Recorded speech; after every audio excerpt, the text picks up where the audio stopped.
She's the Director of Research at IELLIOS Incorporated from 2003 to present. Arasis Proprietary LLC via Magnum LLC via Genius Incorporated, CEO and Director of International Research and Development. Once again, please welcome Dr. Sofra.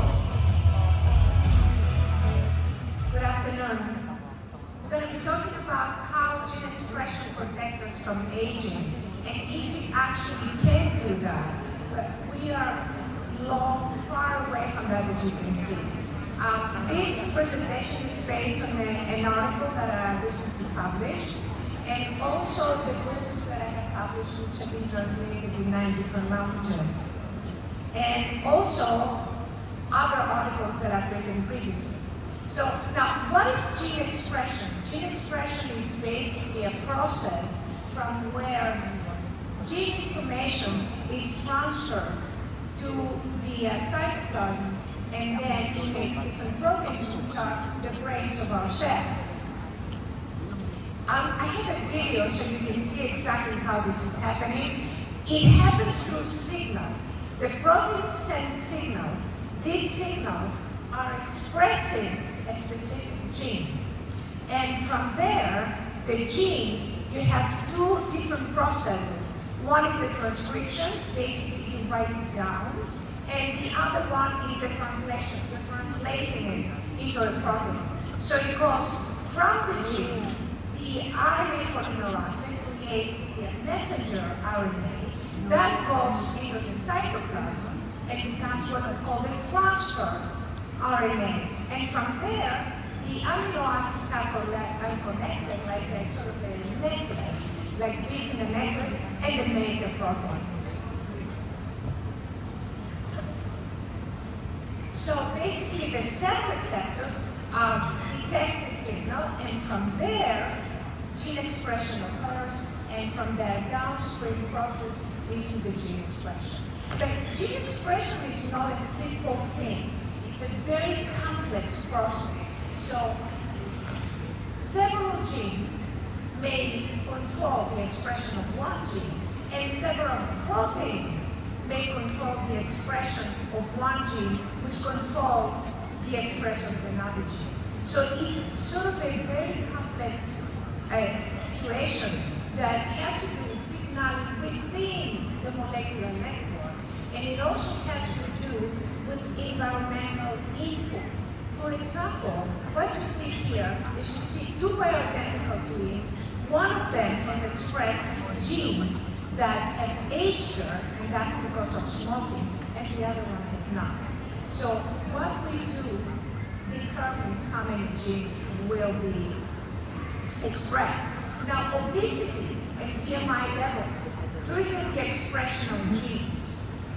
Anything that we do, even exercise, triggers the expression of genes. But is that a good thing? Not always. And sometimes a certain activity might actually express genes that are good, and at the same time might express genes that are not good for us, that are bad for us. So you can also upregulate antioxidant genes.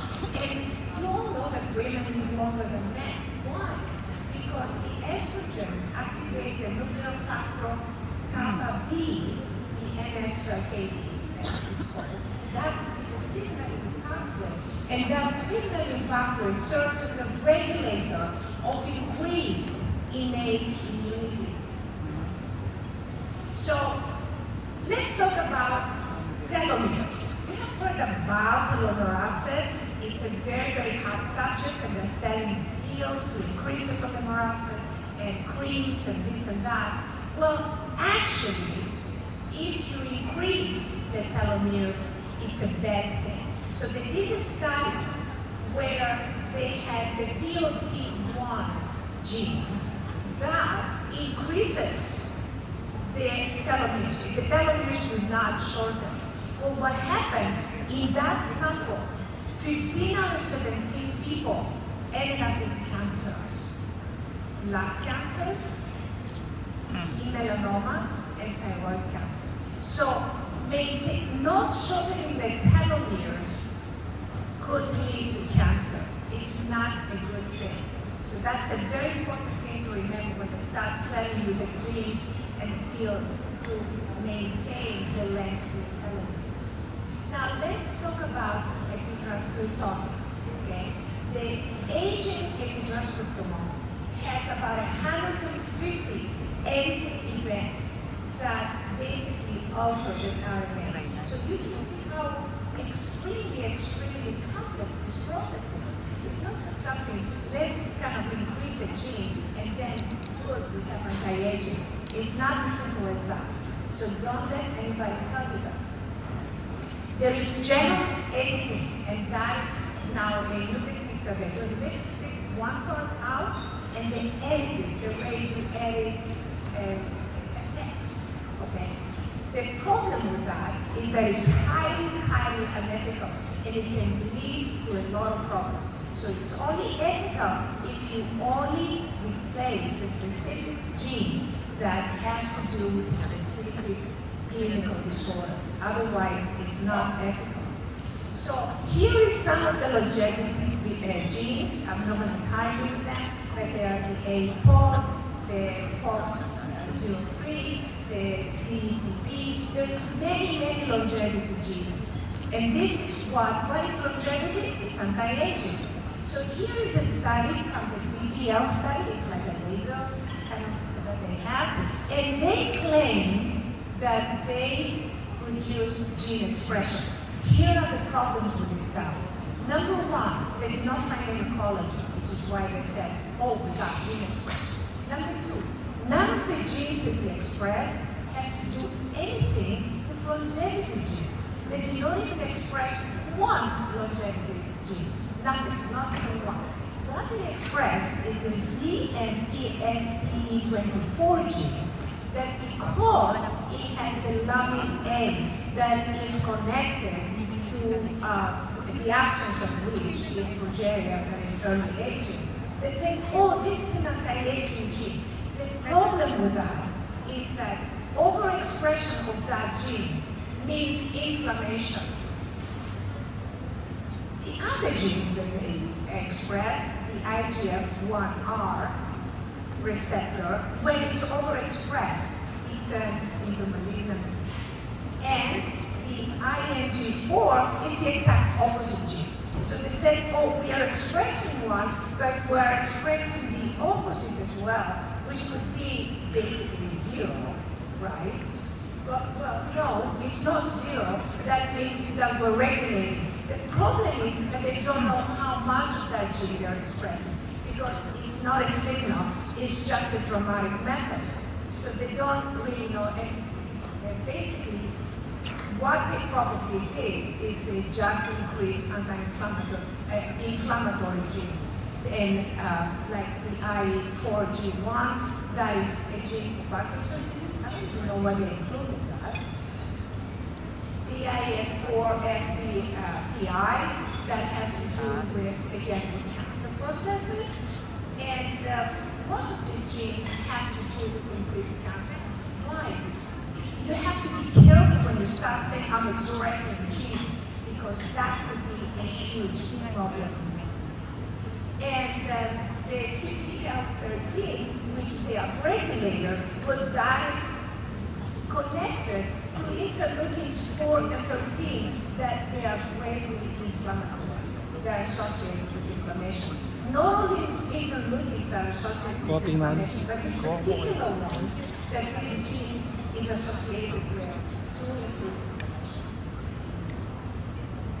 And basically, all trauma, not just physical trauma, but psychological trauma, increases gene expression. But that's not a good thing. The other problem is that they say, oh, we increase gene expression.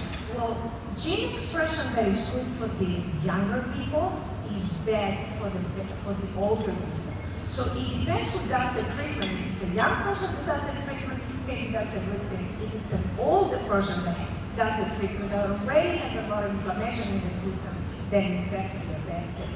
So they do not differentiate about that. Now, exercise. Exercise is good. Why?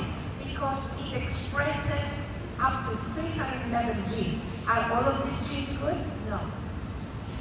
When you're exercising, you're expressing inflammatory genes. However, during the rest period, and that's why you cannot over-exercise. So during the rest period, you are expressing the opposite genes, so there is a balance. And you are also expressing genes that have to do with plasma-derived growth factor and genes like T cell genes that improve immunity. So that's a good. Effortless exercise, we are kind of involved in this effortless exercise situation. And does it express genes? Yes. We have an article that was published from London University. The rapid hypertrophy was found associated with an increase of about 250% of RNA content of the genes that are associated with muscle growth. This is some more articles that I wrote about very recently published in that subject, and more articles that had to do with immunity out of effortless exercise, and some more articles that I previously. Let's continue now with the gene expression. What else causes gene expression? Resonance. This is a lot of research now from many different people, many different scientists that are looking at resonance. Why? Because resonance controls signaling, and signaling controls gene expression. So there is the coordinated activity of different signaling pathways within cells, the multiple cell interaction. Our cell is like a network or like traffic. So this gene expression is involved in human development, in the tissue repair, and immunity, which is the central issue of what anti-aging is. If you have a good immune system, you look younger. So another very important aspect is what we call the quantitative trait locus, is where the position of the gene within this framework. And that is very important. And that's what interacts with the environment. So a clear understanding of PTL signaling pathways and the clock genes. The clock genes is basically the research from the 2018 Nobel Prize. And we have a system that can analyze them. This is a HISP, hybrid intelligent approach for identifying directed signaling pathways. We have a system that we can identify. What else is available? Protein-to-protein interactions. So we can analyze all these factors to try to understand how we can enhance the delay aging, because you cannot stop it. You can delay it, and you can increase longevity. That's all. The clock genes can actually determine skin disorders. You know about psoriasis already. And it's based on the Nobel Prize 2018. These investigators, these guys, they found basically that if you take the breaks from T cells, then the T cells can attack cancer, and this way can be enhanced with the Nobel Prize for that. Psoriasis, there is a lot of studies. We also have a study that we looked at psoriasis in terms of the time. It's the clock of the circadian rhythm of the cell, not our circadian rhythms, the cell's circadian rhythm. And also keloid scars have to do with this regulation of the cellular circadian rhythms, and you can see another study that we did that.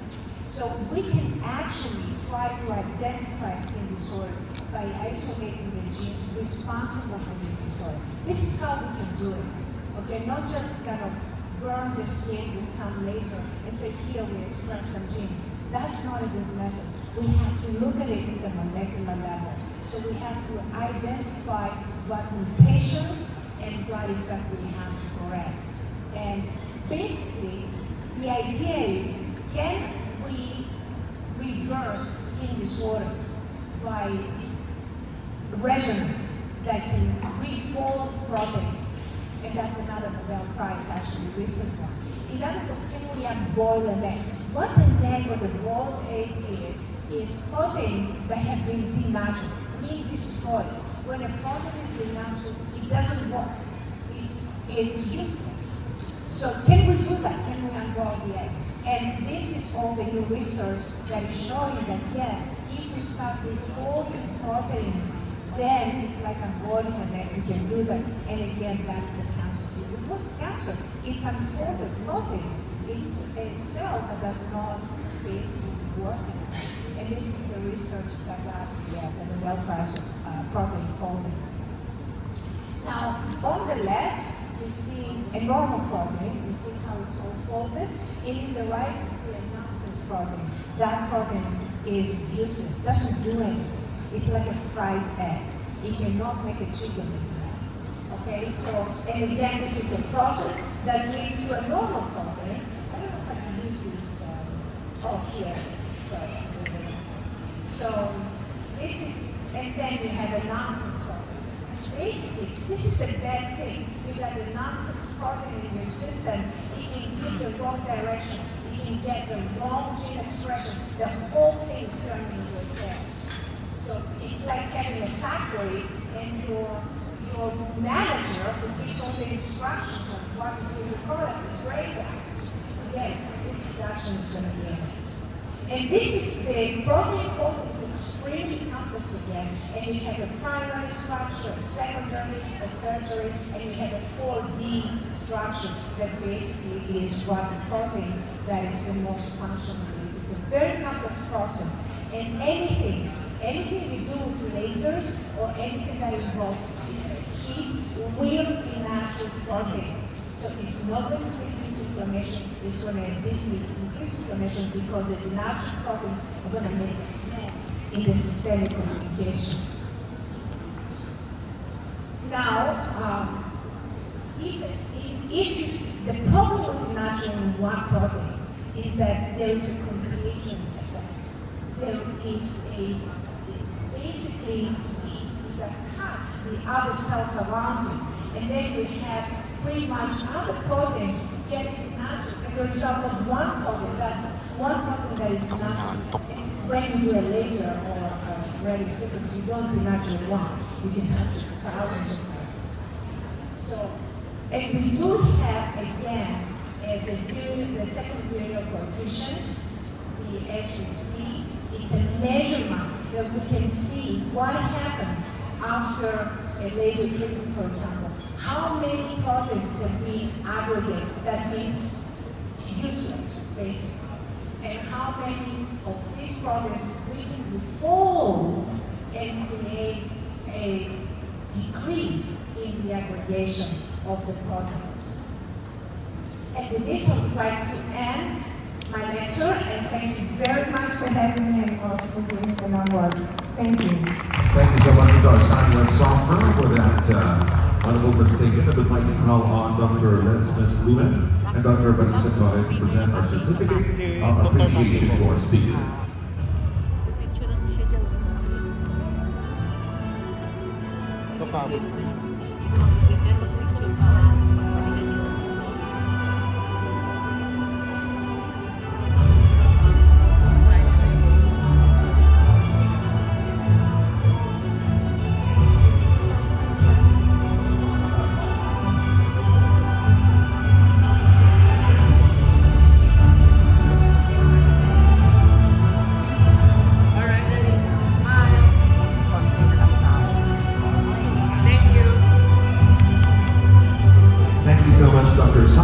Sofra, and also to our presenters. Our next topic will be understanding the links between European